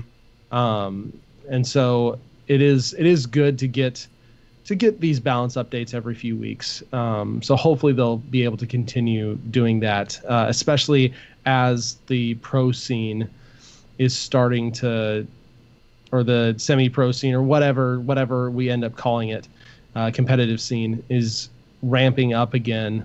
That very much relies on at least semi-normal balance changes in a lot of ways. Do you remember the conversation we had on this show whenever they started doing like balance patches every week and then all these big patches, and we're like, man, is it too much? Are we getting too much? And now it's like, dude, we haven't had a balance patch in 2 weeks. Everything feels so slow. Makes you miss the small things. Yeah, but I'm not concerned yet. No. Really, I'm really not concerned yet about that. I don't have any as always, crazy time will balance tell. issues I can think about, other than Imperius being a little undertuned, probably. But I mean, there's nothing I would really like to jumping out at see- me. I'd like to see some Imperius tweaks, just straight from a team league perspective. Still seeing the majority Diablo bans. Diablo is very good right now. Mal'Ganis is still it can be pretty oppressive in the right hands. It's very frustrating. In fact, Anna's really good right now. Yeah. So I mean, we're definitely not in a state where I don't think anything is just like overtly broken. But there is some fairly strong things. And Imperius did come out a little bit on the weak side, at least from a win rate perspective. So it'll be interesting to see from even what we talked about, what kind of tweaks are made to him. Yeah. Which honestly I'm okay with. Like, I would rather them release a hero that's undertuned, that needs to be tuned up, than one that just blows up the meta, is super strong, it's either just banned all the time or picked all the time in quick match. And you know, I prefer it this way, honestly. And I think I don't rather really mind either way. Sometimes it's fun to just murder people on an OP hero. That is true. It is fun every once in a while. I think the majority of the time I'd rather have balanced to slightly undertuned rather than overtuned. Yeah. Right. But it is fun to have a few of those. The release Kael'thas's, the release Li Ming's. It is fun. The release Mal'Ganis. Release Li Ming, Li Ming, S of Johan. Yep. Oh my gosh, good stuff. What else was there? Zarya, after not released Zarya, but like second day Zarya or whatever. After release Zarya. Oh my gosh. Yeah, they never did that again at that speed. With reason. That was a release her like a day or two later, buff her, have made a realize that you made a huge mistake, and then nerf her again like 2 days later. That was she was so stupid strong. Those fun times. Oh, the good old days. All right, TBK, what do you got for community content this week? Just a few little fun things. The first is from Matt Ferguson, who used to be one of the tech guys on the Heroes team, has since pre-BlizzCon moved on to the Diablo team. But he posted a little fun personal project he did in 2017 where he put together a Slapather brawl. Everyone was Abathur, and everyone had a haymaker / massive shove style ability they could use. It was fun to push people in the minefields and super chaotic. Mines had a short cooldown and short range. Deep Tunnel had a short cooldown, and it wasn't interrupted by damage. All of the minions were replaced by locusts, and merc camps were replaced by monstrosities. Pajamas versus mechas for Team Skin. He says, I had to wrangle 9 others to playtest this, and had to guess at the balance numbers, so matches lasted 45 minutes. I had patient coworkers. I love you guys. But there's also a video, and it looks, in a lot of ways, super fun. Yeah, why? Like I said, I properly love balanced. That could be really, really actually a lot of fun. Yeah, really funny. Yeah, I was just talking about how I love that like they're all like releasing this stuff that they've worked on and everything, but it also makes me so mad because I don't get that Phoenix breakdancing dance in the game now, and I can't have the Slapather brawl in the game now. We're gonna bring up Phoenix breakdance every episode until it's in the game. Yep. And that was pretty amazing. Yeah, I do like as well on this thread that he does all that, and then there's a user, Chrissy Flower, says, "Okay, but why didn't this make it into the game?" And then there's a string of all these people just saying, "Yeah, Matt. Yeah, Matt. Yeah, Matt. You were one of them. I know. Even Matt was one of them. Yep. So yeah. He himself was wanting it in the game. I think. I mean, something like that, properly tuned to where matches didn't last for 45 minutes, looks like it could be super fun. Yeah. And like everyone was talking about the 5v5 Abathur. Right. Yeah. And like this is a way that you could actually do it. And if they ever do this, the only thing I want added on is they need to exaggerate the slap sounds. Okay. You know? Like, just get somebody in the booth and get like a nice, somebody take one for the team and stand there, and let's get an actual sound of like somebody smacking someone in the face, and then like bring that volume up a little bit for when the Abathurs are slapping each other. I had to watch you on our stream with the delay to make sure you weren't slapping myself. on the face. I can't get a good slap sound. There's too much padding. There's too much beard. Yeah, Yeah. that is a problem. It's a very serious problem. Or is it? Don't know. Yeah, do you have a problem with people slapping? No, you? I Get don't. more slap I resistant. don't. It's not- but if not I a did, problem. it wouldn't be a problem. All right, what else you got? Also, there's a really cool Dignitas article on Heroes of the Storm Warcraft skins and the skin references, where the skins came from. So just a fun, cool little article. I thought it was really interesting. Check it out if you're interested in like references behind some of the skins. Yeah. So, you know what would be cool? What? I know we talked about wish list stuff, and we're going to talk a little bit about our question of the week that where we asked people their wish list stuff. But even if we didn't get a map editor, a brawl editor, Maybe, which would kind of be a map editor, Yeah. in a In a lot way. of ways, but not every way. Unless it's not like in every way, but it's like here's a map.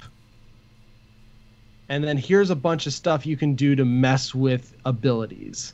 so an upgraded sandbox.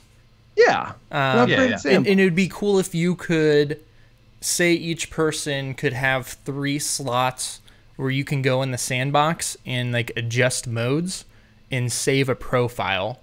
So then you could be like, hey guys, let's play this. Like I set this game up with these crazy rules.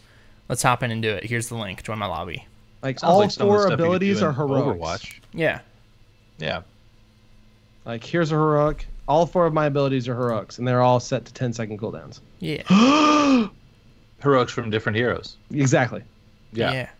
There's a bunch of stuff they It's can like do. we're gonna give you a random Yeah, that hero could silhouette, Be interesting.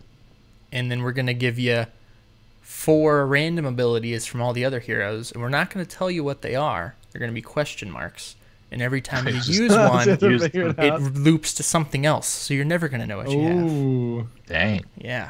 I like it. Boom. Code that. That sounds easy.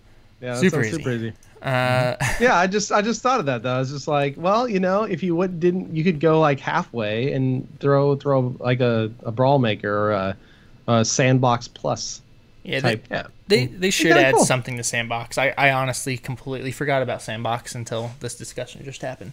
So I mean, I think moving forward, especially if the cadence of content from the Heroes team does drop, I very much think they should make it a priority to do something to allow some sort of user generated content. yeah. Because that's the future moving forward. That's the key. It's key. Not Paradox had a great idea. Every hero is Diva, but when the mech dies, a random hero pops out, like Titanfall Arabs. Oh, so you're like changing heroes mid game. That could be really interesting. Yeah. That would, in That some would be ways, really that would cool. actually be really cool because that would get you to learn a hero or a bunch of heroes. Yeah. Yeah. It's like, that oh, is good. I That'd be just kinda went cool. in the middle of everyone and set off my bomb, and I'm Abathur. Also, love Not Paradox has contributed so much to this conversation. He's the 4th host for sure. Yes. Yeah. Yeah. Good job, dude. All right. Well done. Let's move on to some listener emails and the question of the week. All right. So, question of the week for last week when I wasn't here, so I'm interested to see what these responses were, was what is your hero's wish list? Indeed it was. And so we got a few answers back. We got Naraki, who just simply says Deathwing. So Agreed. that is probably the shortest message we've ever gotten from Naraki. But yes, agreed. That would be Deathwing would be such a strong one to lead into for this year. Anyway, okay. Boreos comes in with, I want a game mode, can be a brawl that's 10-player free-for-all. The last man survives, also known as Battle Royale, but it would still be very cool. Also want custom maps, too, because I want to play new tower defense maps. I also miss Winter Mall Wars a lot, so... Yeah, totally with you on the Battle Royale idea of this free-for-all. And you could do it. You know, they have maps that are fairly large, and you could just all start in different corners, and I don't know. There's something there. I like it. Yeah. Yeah, what Interesting. Battle.right has their Battle Royale. I haven't played it because I'm actually upset that they are selling that separately. Oh, they are? I didn't know that. Yeah, because I bought into that game before it was free to play, and then I wanted to check it out, and I couldn't because it actually looks kind of cool. So I'm sure Heroes could do something cool. Yeah, probably. Okay, we got Cajun Canuck. I want the map builder. Yeah. Can't disagree with that for sure. People want user-generated content. Yeah, Mm. agreed. Yeah. Fancy that. Fancy that. Let's see here. So we had Dan says rework of the reporting system. Did he clarify this at all, or just more? I think it was more that he feels like it only silences people. And this is this is what we've talked about in the past of more transparency in the reporting system. I like it for sure. And then Ben writes more maps, better brawl rewards, like maybe a rare or epic chest. More events like the current toy one. I love having unlimited quests to work on, and no repeat legendary items from chests. That's a big one. That's a store thing they could do right there. It is, but you would have to rework your whole shard thing, because the biggest chunks of shards you get right now are from legendary duplicates. That's true. And it's true in Hearthstone too, but in Hearthstone at least you can decide you don't want the legendary and dust it. Whereas here it would have to be a duplicate to do that. So yeah, that's a good point. That's a good point. And, you know, they have mentioned potentially wanting to work on the currency system, so maybe that's something we'll see here in the future. Which leads us perfectly into a message from Wonderbread, who writes, Blizzard hinted at the change-up on how they do the currency to help more people, you know, spend more money or to streamline it. But it wasn't really clear, so he'd love to hear our thoughts on this topic. I would love to see it just go to gold and allow people to buy gold and make the prices match, basically match the cash investment to time investment for items, heroes, boosts, and boosts and bundles. This is all Wonderbread speaking, by the way. Wonder also says, P.S. I hate bundles with color variants. Most of the time, I only like one color of the set skin, and I hate that I have to buy all of them in a bundle. Seems like a waste of money, so I don't get them most of the time. And on that last point, I definitely feel the same way there, because like I'm definitely the one that I set up pretty much my loadout, and I'm good. Like, I don't need to play around with other tints or other mounts for the most part and that kind of thing. So, and yeah, there is always one tint that I like more than the others for sure. So that's a real +1 to the whole buying individual things again. Right. Like, you used to be able to do that. I could just buy what I wanted. Don't have to worry about it. Whereas right now, at least, all gem bundles are everything. Yeah. So what do you think about his idea of just having a lot of stuff go to gold as opposed to gems? Is there something there? Does it increase the replayability of the game? In my mind, it does. I think if they did that, went down to one currency. No, I'm not saying that. I'm saying like maybe something super expensive with gold. Maybe a little less so if you bought it with gems, but that, you know, the whole time is money friend thing. Oh, just being able to buy everything with gold? Yeah. Maybe for higher markups. Yeah, but I wouldn't mind that, but free to play, grind everything out. I would like to see gold earned increased then or something, because at one point I had like 140,000 gold and it was nuts. But now I hover between like 10 and 20 because I do reroll on chests quite a bit. Because that can drain your gold pretty quick if you do that. And then if you were just able to buy everything with gold, I would do that, and then I wouldn't be able to reroll chests. But then again, if I'm buying the things I want, I wouldn't necessarily need to reroll So it probably all works out in the end. You're welcome for that pointless conversation with myself. I was just kind of going. He's just talking and stuff. Okay, cool. Makes sense. I like it. Let's do it. You got to start a solo show called Lord of the Storm. Yeah. Just where you just talk to yourself. Yep. You know, it'd be really cool. Thornwood Vines, man, Leaping Strike sucks. It does. Yeah. And then it's just like a pause for like 20 seconds. Yeah, Leaping Strike sucks. Then you start Thornwood talking about Vine, how, totally the way to go. Start talking about how good the alliance is and all this stuff. Yeah. Exactly. No, I think the whole currency thing is really interesting. Like I've said before, right now shards are by far the most valuable currency because they can do anything.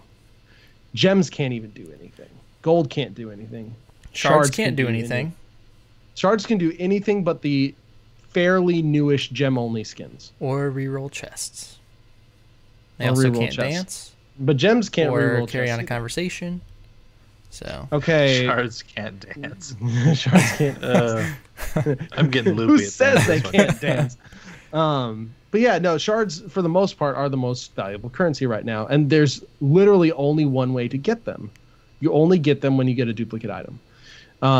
So I think in a lot of ways, a lot of my complaints can and would be solved by just saying gems can get everything. yeah. Shards continue to become a secondary way to craft items that you want without having to pay, just from opening duplicates and whatnot in your chests. Gold continues to be valuable for buying heroes, buying gold mounts, that type of thing. But gems then become the overarching thing, and I can buy individual skin tints with gems. I can buy absolutely anything for gems. And still bundles. I mean, And still bundles for discounts. Sure. Mm-hmm. If there's a bundle with a bunch of skins you like, or a bunch of skin tints you like, or some holiday bundle that has, the group of things, great. That's awesome. the real dream And would be it's a able to 30% customize. discount. The real dream would be able to customize what tints go into your bundle. Yeah. Like Yeah. like at a grocery store, you can build your own 6-pack. That's the best way to buy beer. Yeah. Yeah. So maybe and maybe that's something you do too. Instead of dynamic bundle, you have build your own bundle where you have to take the parts of what the bundle is, but you can put in the skin tints you want and get maybe a lesser discount or something because you're getting something specifically. Yeah, could be onto something. Yeah. So I mean, I was honestly very happy with the system before 2.0. Yeah. Maybe we go heroes. I got 3.0. nothing. Well, that's the obvious one, but I was trying to I don't know. No. If they do anything crazy like take 1.9 loot boxes away or revamp all this, we should just start calling it Heroes 3.0. Oh, no question. For sure. Yeah. Any major change, we're just gonna start saying Heroes 3.0. It's not Paradox again in chat. Heroes 6.5. Ooh, Hot's next. I do like Hot's next. Oh, that's good. That's good. That's a good one too. And see, now I'm just stuck. I'm just trying to think of cool names.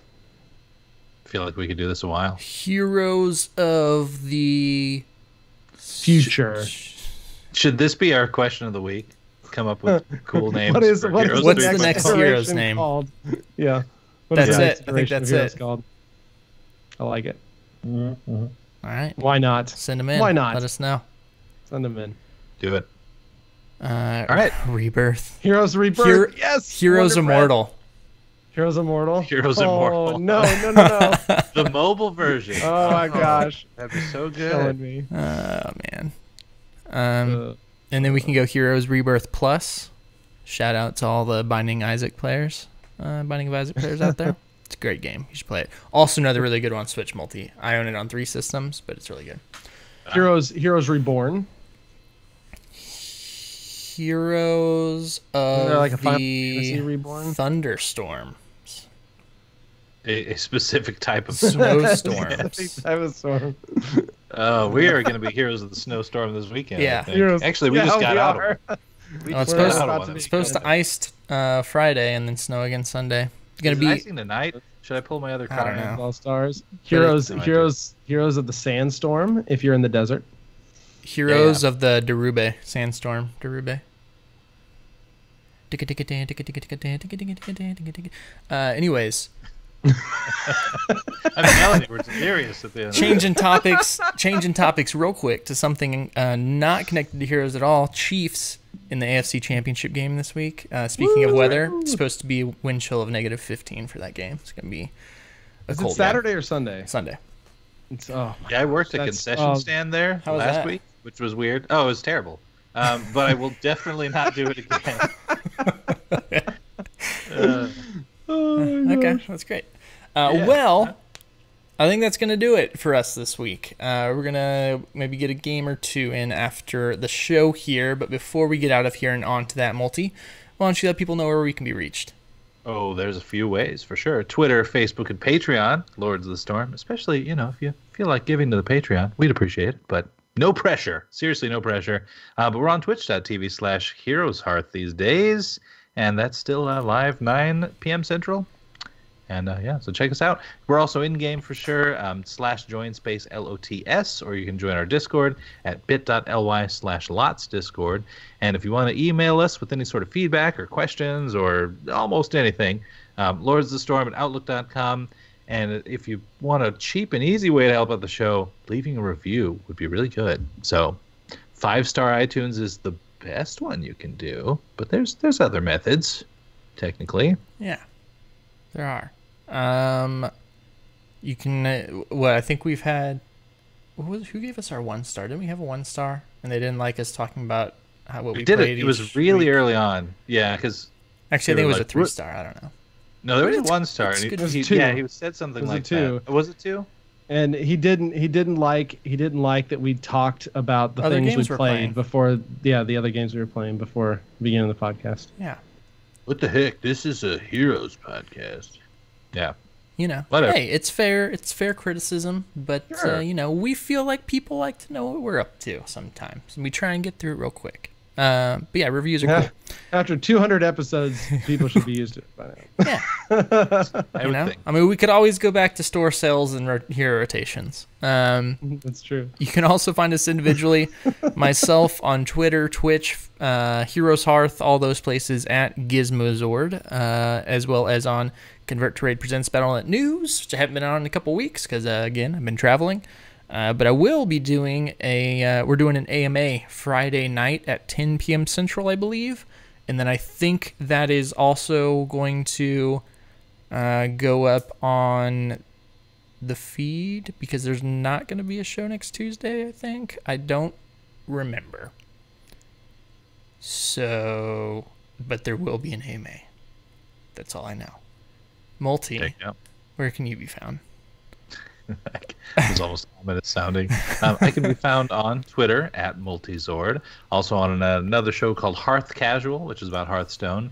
And we're taking this week off because the Brawl is one that's totally random. In fact, not only are the cards you're given random, they're pulled from a pool of cards that have a high threshold of random effects. So, like, what can we say on that one? We can't just get in there and give you tips other than play cards and hope it works. So there's your tip. Actually, there's your Hearth Casual episode for the week right there. Play cards and hope it works. That's what I usually do. TBK, where can you be found? You can find me on Twitter at TBKZord and over on the Heroes Hearths. Plural. All right. Boom. Yeah, the Heroes Hearths. Notice it's Heroes Hearth and not HeroesHearth. Hey, Very I important fixed distinction. that one, all right? Okay. Why you got to I'm ruin telling the everything? people. Huh? Just got to come in and ruin everything. All right, before we get out of here, I want to give a special thanks to our patron producer, HeroesHearth, for helping support the show, as well as just all you guys out there. You're great. You're You're all great. We appreciate you. We do. I just Appreciate you. except for Imperius' crown. Don't appreciate that. But until next week, hop in, play some stuff. Remember, it's episode 200. It's going to be good times. See you then. Same place, same time, 9 p.m. Central. First on TBKZord, HeroesHearth. Goodbye. Enough. I shall do no more. I am